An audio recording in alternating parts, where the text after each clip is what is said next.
Praise the Lord. दोस्तों, Bible में ऐसी दो चीजें हैं जिसको परमेश्वर का वचन बला कहता है। बला यानी डरावनी चीज बला कहते हैं।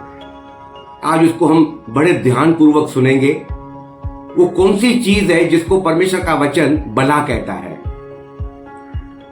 और वो ऐसी चीजें हैं जो हमारे पास रहती है, अभी भी हमारे पास है। पहले जबान को परमेश्वर का वचन बला कहता है। ये आपको पढ़ने के लिए मिलेगा याकूब की पत्री 3 अध्याय उसका 8 वचन।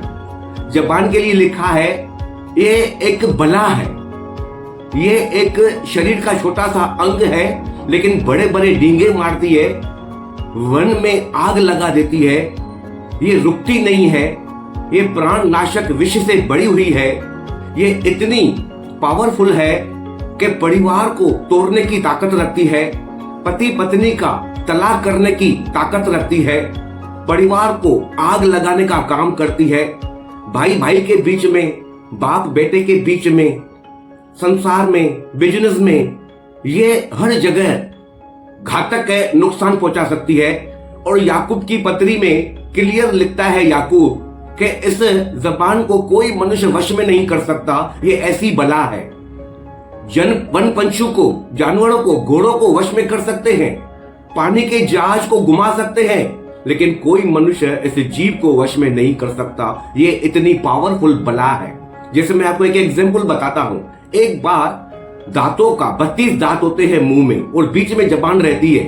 दांतों का जबान के साथ लफड़ा हो गया, झगड़ा हो गया, तो दांत बोल रहे हैं जबान को कि हम तुम्हारे चारों ओर फैले हुए हैं, हम तुमको चबा देंगे, खत्म कर देंगे, तू बहुत डींगे मारती है। तो जबान मुस्कुराने लगी, हंसने लगी। जबान दांतों से कहने लगी कि तुम मेरा कुछ नहीं बिगाड़ सकते। दांत हैरान हो गए, बोले हम 32 है, तू एक है, और तू हमको चैलेंज करती है कि तुम मेरा कुछ नहीं बिगाड़ सकते, कैसे? तो जबान बोलती है मैं किसी पहलवान के सामने खड़ी होकर उसको माँ बहन पे गालियां दूंगी, और जब पहलवान को गाली दूंगी वो तुमको मुंह पर मुक्का मारेगा, तुम 32 के 32 बाहर निकल आओगे। दांत भी सुनकर हैरान हो गए, क्योंकि ये जीव ऐसी बला है जिसको कोई वश में नहीं कर सकता। भाइयों, हम कल वीडियो में एक और बात को सुनेंगे जिसको परमेश्वर का वचन बला कहता है। God bless you, praise the Lord.